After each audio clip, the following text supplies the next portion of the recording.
It's three different voices, three different perspectives teaching the same thing. And just kind of an overview, I feel like Gary Zukav is a deep dive into the soul, right? Yeah, in the personality. And, I think that Eckhart Tolle is, most well known for the power of now, being in the present moment. But what A New Earth does, if you move on to that book, it gets into a lot of the same things I think that Zukav does. Okay. And he would use the term ego, almost the same way Zukav would use personality. And they both talk about a deeper soul or authentic self or things like that. And they're both, in those two books, saying, we're shifting, we're evolving, and we're getting to a place where more and more people are ready to have these conversations. And that's something that they really do share. Definitely. And then Gabby's like your girlfriend. She's like your girlfriend. It's the how-to guide, very accessible and easy to, if this is all new to you, this is an easy pickup.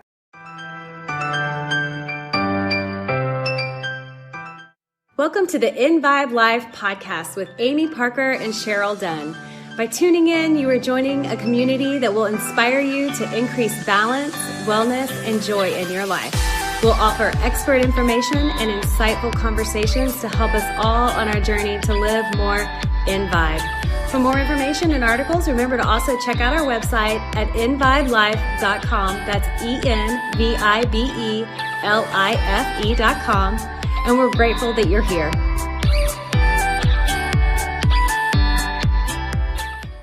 Hi, and welcome to the EnVibe Life podcast with Amy Parker and Cheryl Dunn. We're glad you've joined us today.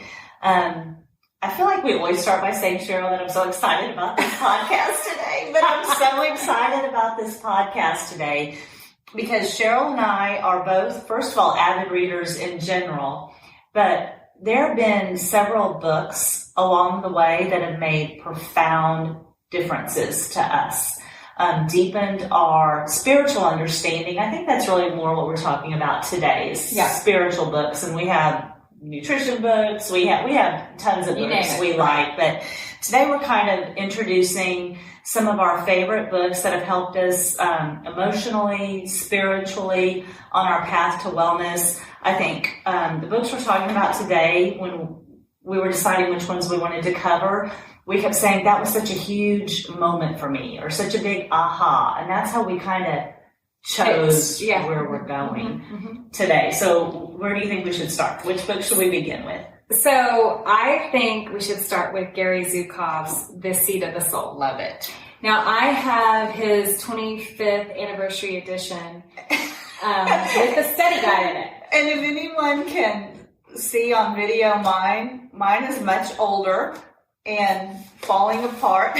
Right? I think mine's bigger because it has the study guide. It has the study guide. Yeah, it's why it's study guide. Yeah. And then with this edition, also, I think maybe Oprah wrote the foreword. Okay. But this is before that. Yes. So I suggested we start with this book because I find it was mind-blowing to me the first time I opened this book up and read it. Now, I'm also one that I like to have the book. I like to listen to the book, and sometimes I even get it in Kindle. So one book that I really love, I'll put it in all three places so that I can clean my house and listen to the book. I can, have all the reference guides in paper version of the book because I'm old school that way, So this is one that I did in all three things. I pick it up every so often. You want to see in it? Yeah. I pick it up every so often to re-listen to it. Yeah. And re-hear it, re-see it. It's probably been about 4 years maybe since I picked this up the first time. Did you give me this? I'm wondering. I was trying to figure that out too, but I would have probably written a message in it, so I'm not sure. All right, so here's the interesting thing, I was a little bit the opposite. Because I had this book probably at least 20 years ago. It probably sat on and I read a little bit of it, kind of put it in my bookshelf. I never got rid of it. I always kept it along. And then, probably 5 years ago or so, I picked it up again, and it was jaw-dropping for me. And so, that's a lesson that we get what we need when we need it. Right. And timing's really important. We can't always receive information. Mm-hmm. You have to be ready to receive it. And or to understand it. I feel like I understood it on a whole different level than when I tried to read it the first time. Mm-hmm. So, yeah, sometimes, even if someone gives you a book and you pick it up and you think, I don't think so. Right. Maybe hang on to it because you never know when it might sit with you. Yeah, exactly. So, tell us why, Cheryl, this was such a big moment for you. So I always believed, that we had a soul and the soul did take a physical space in our body. And I believed that when we died, our soul went to heaven. And, that was kind of my interpretation of the soul, right? It didn't go too deep. I was like, I knew the soul was like the heart of me that was connected to the higher powers or being. And to, I was raised Christian, so it was like Jesus was in my soul and in my heart. And that was my lifeline to the other side. This book took the idea of the soul out of the little box I had put it in and exploded that box because it introduced me to concepts that I never considered possible as far as reincarnation. That my soul might exist in other time, space, and realities at the same time that I'm living this reality. That is a little mind-blowing to me, and it still is to this day. Yeah. It's hard for me to wrap my brain around it, but that was really just, I'm like, whoa, reincarnation. My soul comes back and can live multiple lives, and our souls reincarnate together with other souls, and it also opened up the concept of the earth school. Right. That my soul jumps onto the earth to learn from this experience and this life and this personality. Well, all right, so let's back up a minute too. And I almost need to write these things down so we don't forget to go back to them. But one of the big things Gary Zukav does in this book is he comes out, he says this right away, that we have all been taught the concept of evolution of the physical world. Mm-hmm. What he would call, or a lot of people call, the three-dimensional world, or Gary Zukav calls the five-sensory world. What we, see, hear, feel, smell, and touch, our five senses we all know about.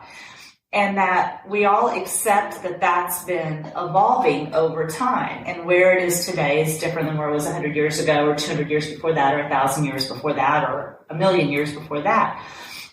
What he says the same is true for the multidimensional world, which would kind of be defined as more of the spiritual or world. The sixth sense is another term for it. Well, he actually says multisensory, but and intuition is one of the ones he talks about a lot, and that we have also been evolving on a multisensory basis or a beyond three-dimensional basis. And, he wrote this book over 20 years ago, but that we were reaching a point where more and more people were realizing that, and it was changing the dynamic even of our earthly experiences. And the big part of that is that when you are in the five sensory world, as Zukav would call it, you look at power based on external measures or external forces. And so it might be, in today's world, how much money someone earns, or what kind of job do they have, or physically larger even, or things like that. The five sensory world. And that's what power is based on, which just automatically almost leads to competitiveness and comparisons and things like that. Worthiness, unworthiness. All of these things. And when you evolve to start looking at the world in the multi-sensory way is when you can really get to a place of authentic power. And he would define authentic power as that is more internal, based on feelings, intuitions, things like that. Mm-hmm. But this is where he also gets into, I think, what was another big concept for me. And you mentioned that I think we've both seen an interview where he talks about the mothership. He talks about the difference between the soul and the personality. And you want to give his analogy for the soul versus the personality, with the soul is like the mothership. Yeah, he talks about the soul is the mothership, and it's if you had to vision it up here, and all these tethered strings between the mothership and all these other little ships. The tenders. Yeah, the tenders coming off of it. And so those other little ships were one of those. Well, they're the personality. The personality that that my soul chose to have for this lifetime. My soul chose this body. My soul chose this personality, right? So I'm just one of those little tethered ships off of the mothership. And now here's the real key to what Zukav talks about, at least for me, my big takeaway. When your personality or your tender aligns with your soul's purpose or the mothership, that's when you really find your true authentic power, or your when you find your true authentic self, align your personality with it, that's where you derive real power, authentic power. And I think that also one of the things that he goes into in this book is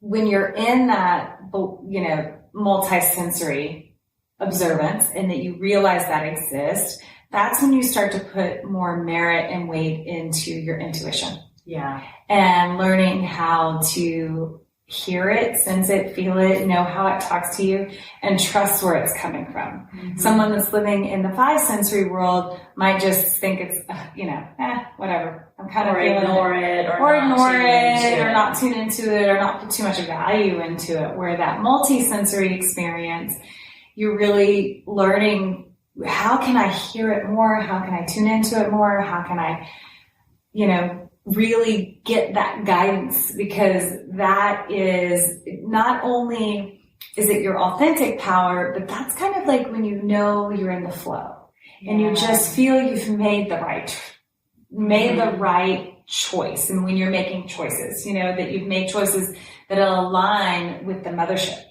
right? Those sort of things. One little bitty example that I've kind of done with my kids, and this is very frivolous, but it's just something I'm trying to teach them to feel their intuition, is, should I buy the red car or the blue car? And I'm like, I just want you to kind of in your head envision what it's going to feel like to walk out of the store with the red car. And okay, they kind of look at me like I'm a little crazy. Well, what's it going to feel like if you walk out of the store with a blue car? Is it going to feel great, or are you going to wish you had that red car? That's one way, and you can kind of start to feel what that is. And that's just like a simple little toy analogy. But just, if you play with that, even as an adult, it really, and those are little decisions, but in big decisions, feel, what's it feel like? And one of these books also had an exercise where it said, ask the universe, ask God, ask the mothership, what does yes feel like to you? And then you just close your eyes and internally feel your body. Or maybe not your body, or just feel what you feel, right? Do you feel warmness in your heart? Do you feel your hands tingle? It's different for everybody. And ask the universe, what does no feel like? Does it give you nausea? Or does it make you nauseous? Does it, what does it do for you? Does it make you cramp, or that kind of stuff? And then that's just a little yes and no answer to kind of put you a little more in touch with your intuition. And you know what? I don't know if you've gotten into the Abraham Hicks writings as much as I have. I've read a lot of them, but that's what Abraham Hicks calls the emotional guidance system. Yeah. And beautiful. They say it's here to help guide us in the 3-dimensional world. Yes, and really tune into it and use it. One of the things I want to go into that Gary Zukav addresses is karma.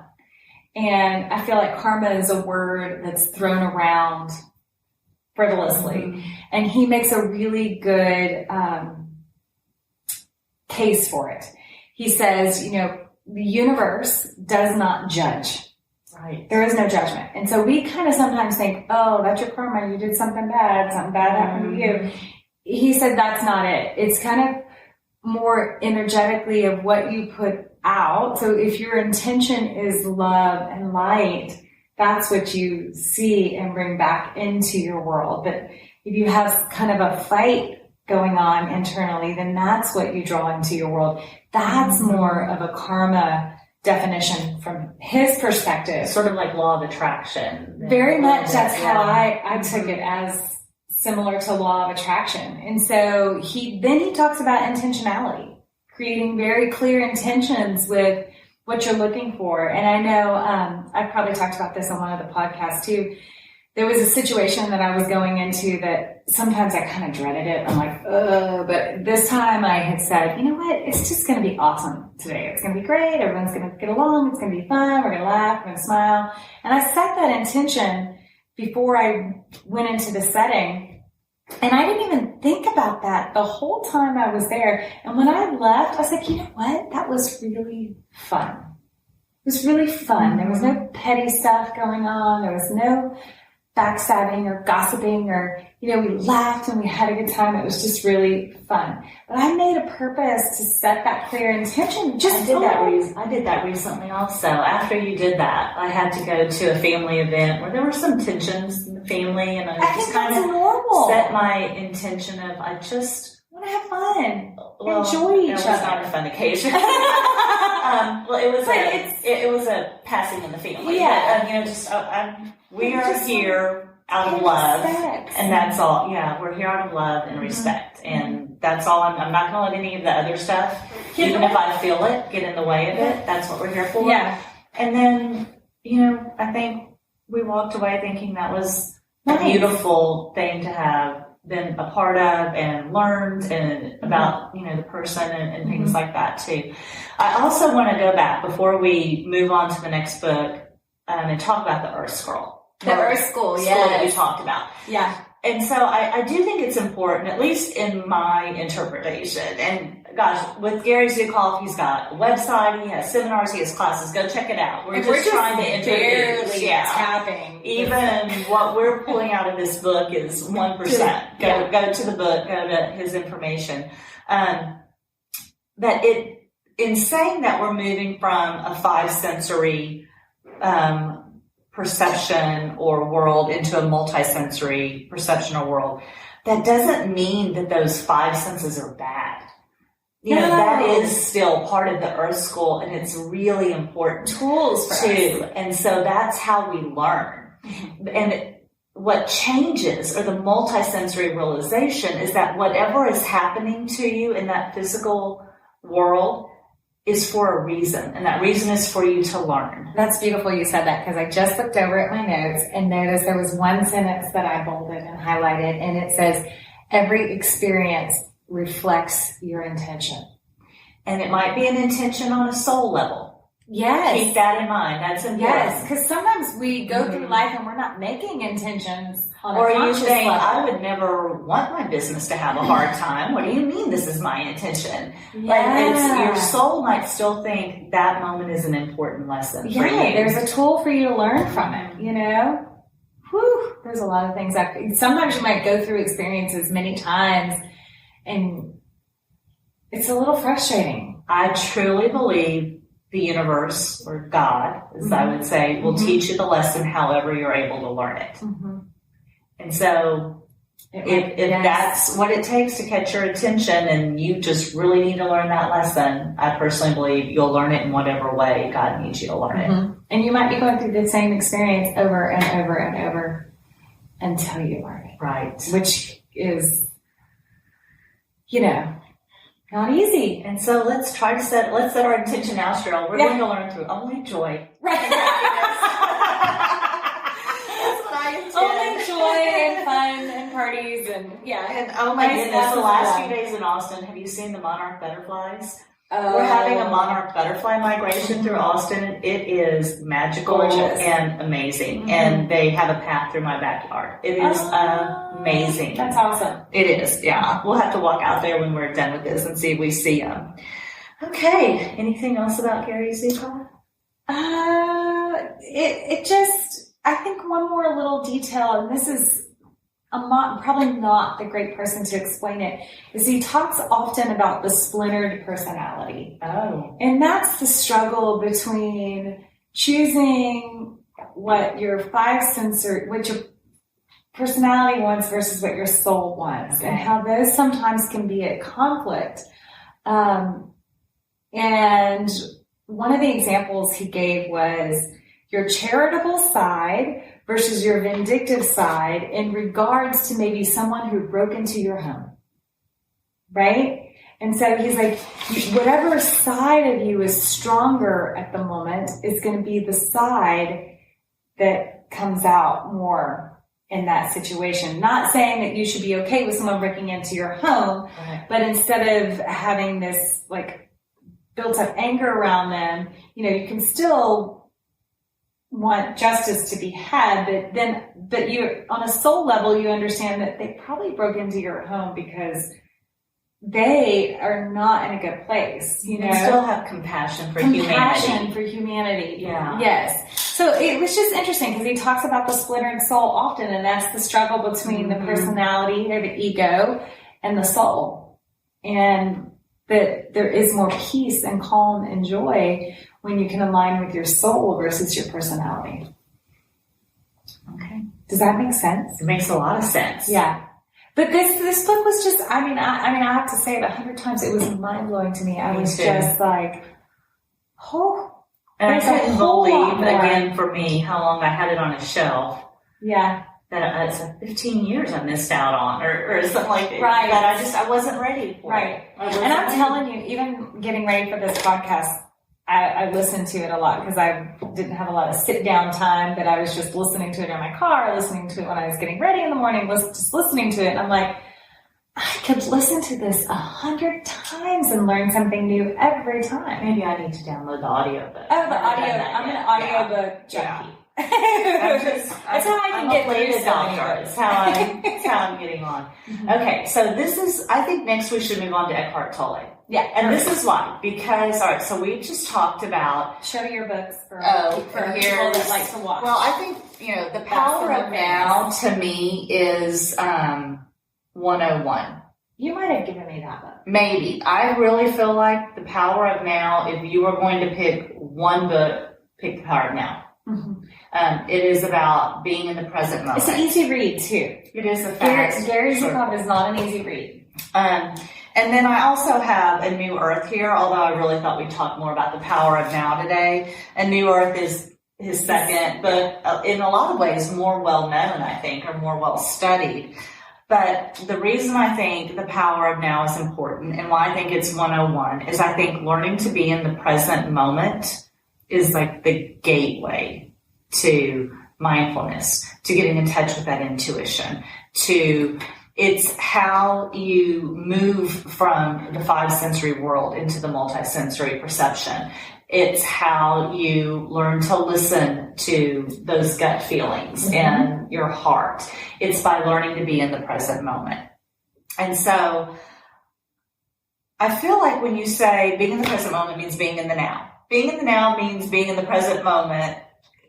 It's almost like stating a self-evident fact. But it's so hard to learn, too. It's like the simplest thing can be the hardest thing to learn. And so what, being in the now or being in the present moment means is all we really have, what Tolle would say, all we really have is what's happening now, right this minute. And he goes on to say, most of the time, if you get still, get into the present moment, you'll realize that right now, in this present moment, I am well. I have everything I need. All is well. Okay, so if we, just to explain this concept of being in the present moment a little more, think about it. And again, this is going to get to be a little wonky and cyclical, but he would say anything that happened to you in your past, at the moment it happened to you, was still the now. Right. Anything that will happen to you in your future, at the moment that it will happen to you, will be the now of that moment. That's why he says, and it's not just Eckhart Tolle, but many spiritual teachers and practices say, all we really have is now. Right. Like that famous Zen doxology, if not now, when. All we really have is right now. And then he also talks a lot about the mind, but do you have anything more you want to say about the present moment before we go into? Well, No, because I think where you're headed is exactly what I would want to add. And it's going on. And then, so, he's really a big fan and I think this is why I love this book so much too. I'm a big proponent of moments of stillness. Right.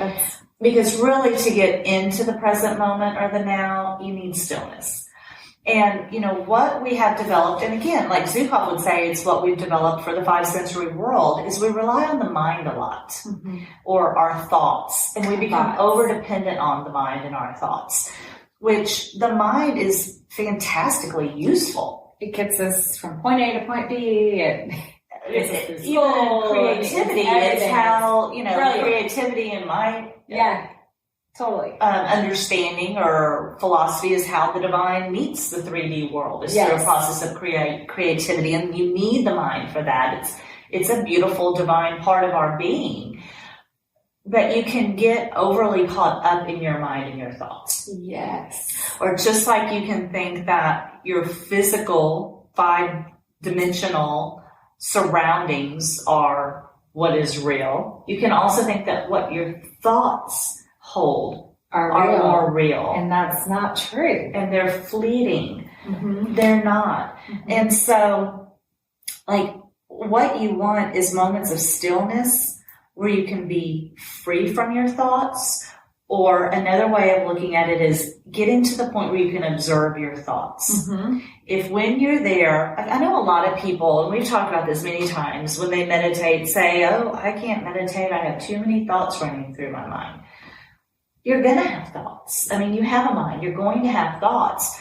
If you're telling me that you are observing that you have thoughts, you're already a distant away from your thoughts. Yeah. I want to tell people all the time, bingo, you get it there and you don't even know you're there. That's great.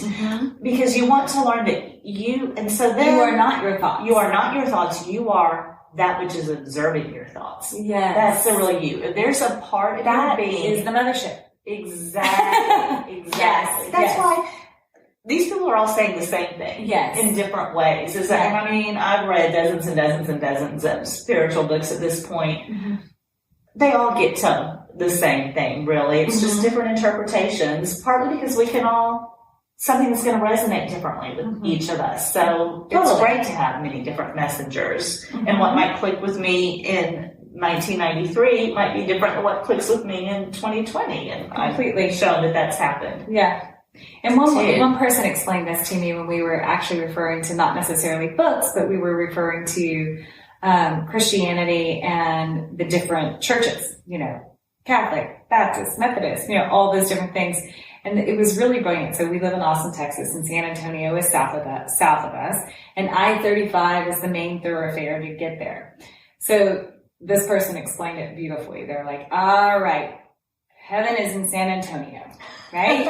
And you can take I-35. It's probably the most common way, but there's about 100 different ways you can get from here to San Antonio. And whichever path you want to take is she was her analogy of that's your church, right? If you took, through Dripping Springs, maybe that's the Baptist road, or, it's just, so that's kind of like the analogy of the book. There's many paths to learn about your soul. Right. And, so these are the 3 that really helped us get deeper into this. Yeah. And they work together. They work together too. Like I say, when I see Zukav's teachings, I use Tolle's principles to get there. Yes. Talk about the brain and how when your thoughts hijack you. So here's another thing I think is super interesting that Tolle says. And I've spent many years thinking about this and over go, yeah, he's right about this. And it's, where are you fixating your thoughts? If you're fixating your thoughts on the past, and that will probably show up in form of regret and stressful sorrow, situations, maybe even guilt, pain, even, that causes a state of depression. He defines depression as sort of a thought fixation in the past.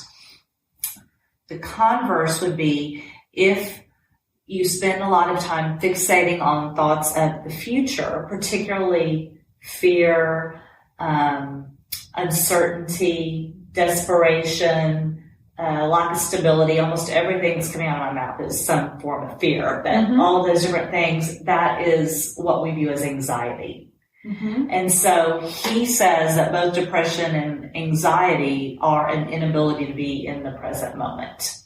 And so, you know, check that out for yourself and read it for yourself. I mean, I do think there's some, I have found with myself that that's been helpful sometimes when I thought. When you start to feel. When I start going down, particularly for me, it's the past. It's that rabbit hole of regrets. Like I should have, I would have, I could have, that's why my mantra for meditation so often is all is well.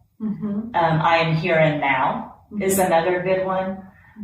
All is well, here and now. Those are all things, you know, I'm sitting here right now. I'm fine. Yeah. There's not a tiger in the room. Yeah. In the room we're coming together. I am an elementary tiger. Oh, there you go. I'm sorry, I had to go there. Because I use that analogy all the time, don't I? I never even thought about that.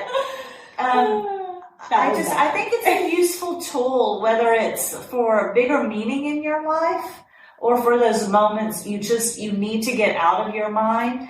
Just start to realize the next time you're having a really bad day, particularly if it's panic or anxiety related or something like that, you know, I'm in traffic and oh my goodness, I'm going to be late to this meeting I'm getting to, that kind of thing. Realize that it's your thoughts spinning around and around. Take a minute, observe that, that's my thought, and see if you can become still for that moment and if it can have a physiological effect on your body and help you in that moment as well. Yeah, it's a great tool. So you want to talk about our next one?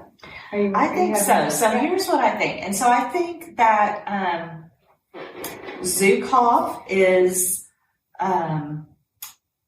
he has a little bit of scientific basis, but it's very conceptual. Tolle is super philosophical in his writing. And by the way, A New Earth gets more into how ego comes into this, and if you can recognize ego versus your authentic self, essentially. So it's getting into a lot of the same.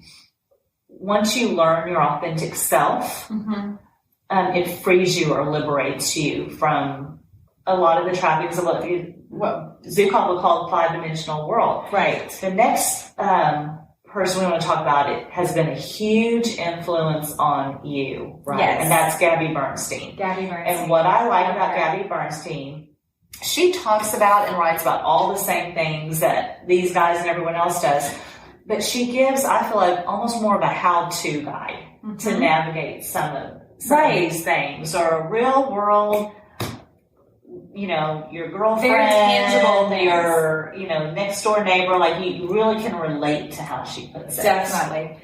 So one of my favorite books of hers is The Judgment Detox. And the most interesting part about this book, when it first came out, was right after the last election. Oh. And here we are coming on this next election. And I read it much later than that. Yeah, so it's really, it's fascinating because she just talks about how we hold a lot of judgment in our lives, whether we're judging ourselves or we're judging others, and that sort of judgment is not in alignment with our souls. That is definitely in alignment with our personality. This is where I feel like she gets also at that, I don't even know or remember if she says that, but learning your true authentic self versus your personality or your ego. Yes. She does go into that, but I don't know if she does a little. This is where she gives you the tools to figure out which is which. Right.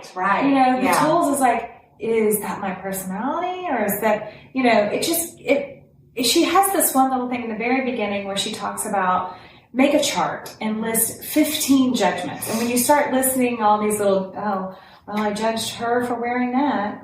And I judged myself for saying this again, or I judged myself for not exercising today, or I judged my neighbor for driving that car, or judged so-and-so for buying this, or, you know, there's little bitty. And when you start having to write 15, you're like, you start to see which ones are the big judgments in your life. I thought that was one of my biggest takeaways from the book too. Yeah. Is make a list. Sit down right now, make a list of something you've judged today. Yes. Even if it was someone for running late, or someone for cutting you off, or whatever, you know? Oh. Realize just the more what you put your attention on, you notice more. Yes. And so once you do that exercise, you will then over a few days start to notice how much, even if you think, oh, I'm not judgmental, you'll start to realize how much you, and we all do. Right. We all, it's one of the ways we navigate. Yes. Well, this the world. funny part is, Stacey and I were running, and I told her I was reading this book again, and you and I were going to do this podcast.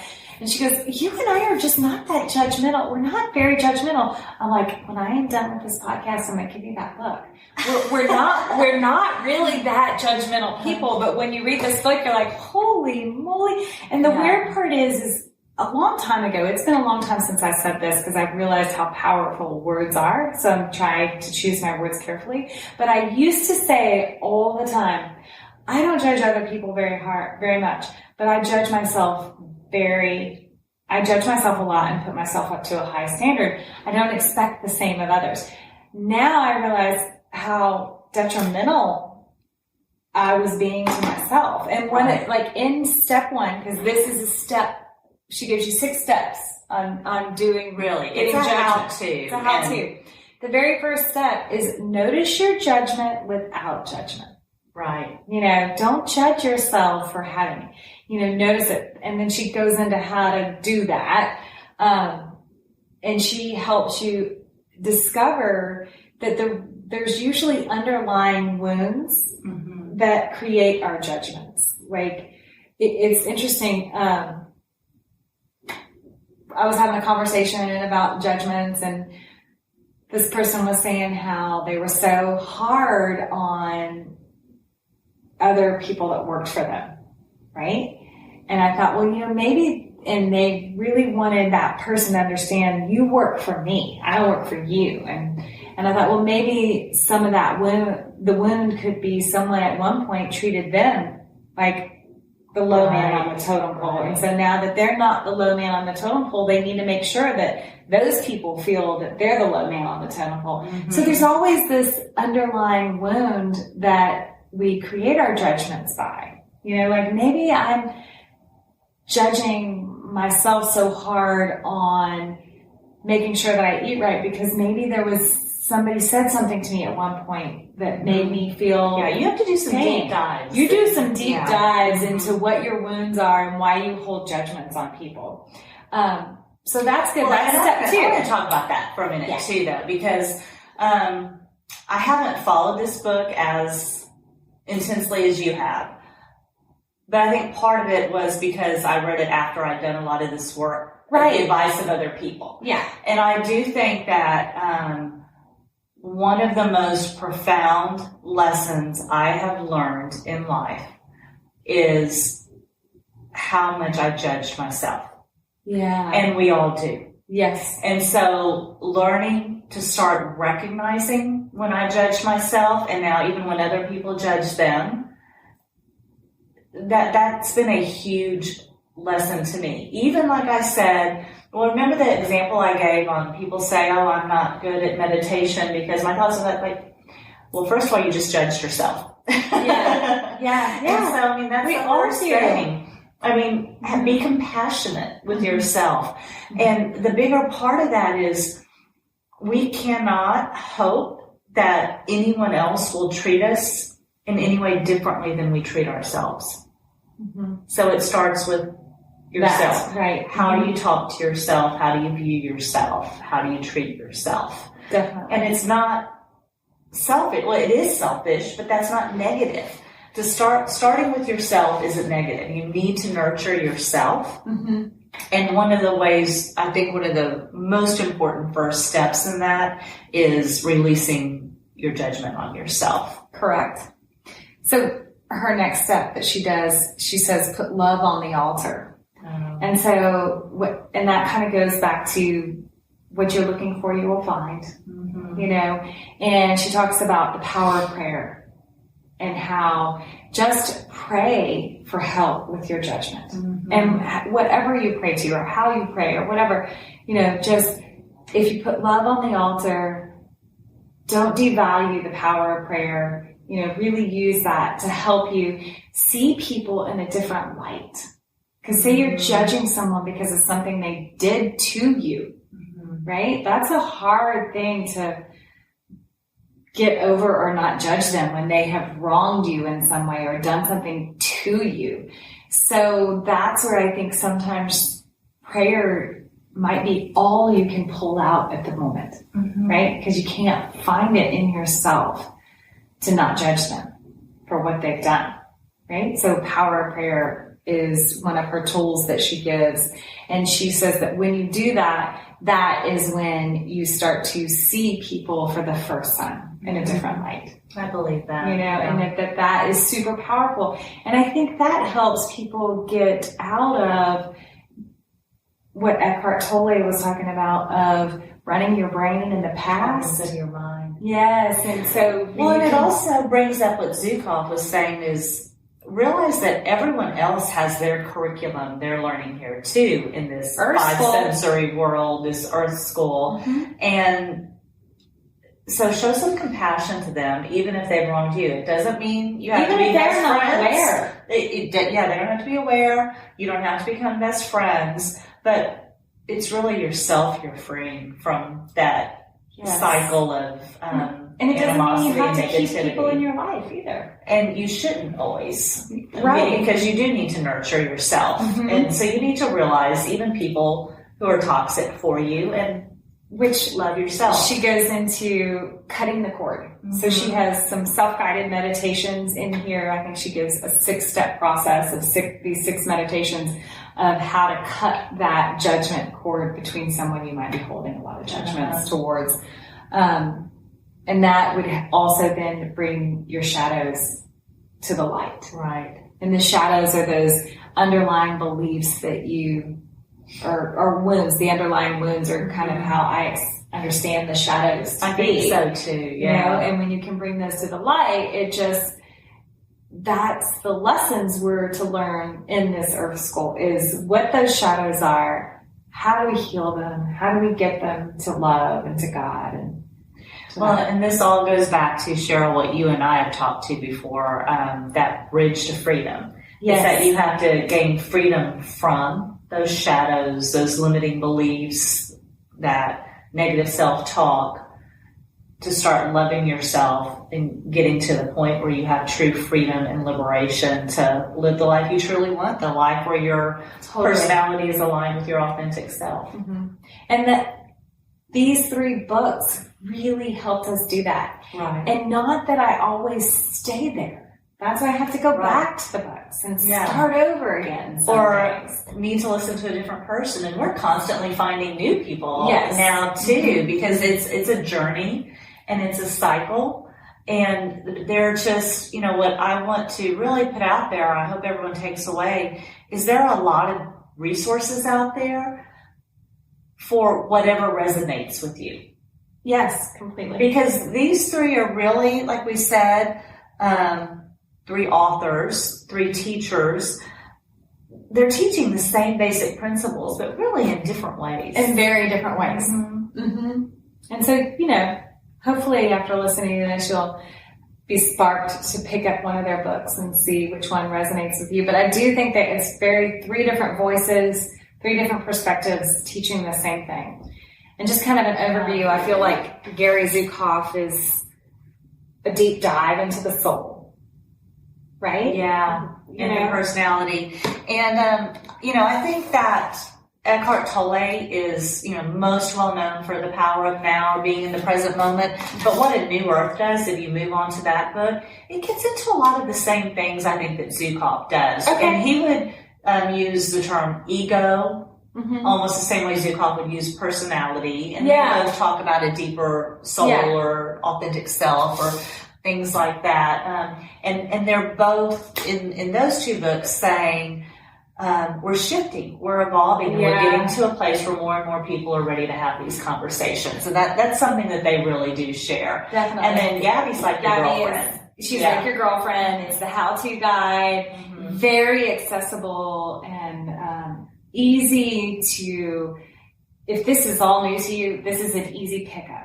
Pick it up, read it. It's like, oh, okay, I get that, you know? And this just, I don't know, this book really brought judgment to light in my life and made me realize, when I can release some judgment, that releases some of those old thoughts. Yeah. They're gone because, you know, I'm not judging it anymore. Well, and I truly believe, and this is what we'll leave the judgment with, again, I just say the same things over and over, but if you really get to be happy with yourself, you're going to be happy for other people too. So a lot of the animosities you might have to other people, even if they wronged you, and they really might have wronged you. Yeah. But you realize that you're the one staying in that mental loop of reliving that past episode to where it causes you pain and trauma. And so you're not, release it for yourself. Right. Or show it love for your own well-being so you can live in a place of greater love and compassion and happiness. Definitely. Yeah. This is exciting. This was great. I'm sure we're going to do this with many other books. Yeah. This is our first little start of introducing our InVibe Book Club. Yeah, InVibe Life Book Club. Maybe one day we'll be right under Oprah's book club. Right? But so I hope you guys enjoyed it. I hope that you pick up one of these books and learn or become a little more enlightened to all this stuff we're talking about. And I hope you enjoy. Yeah, and if you want to hear about any other books that we've read and want us to do this on some other books, then go ahead and put that in the comments below, and we'll make sure that we read those. Yeah. In all three versions, Audible and reading and my Kindle, right? So that we can really do deep dives into all of this spiritual health, wellness, all the topics that we really like to talk about and dive into. Yeah. So thanks for listening. We're glad you joined us. Be well. Thank you for listening to the EnVibe Life podcast. For more information and to join our community, be sure and check out our website at www.envibelife.com. We look forward to sharing with you.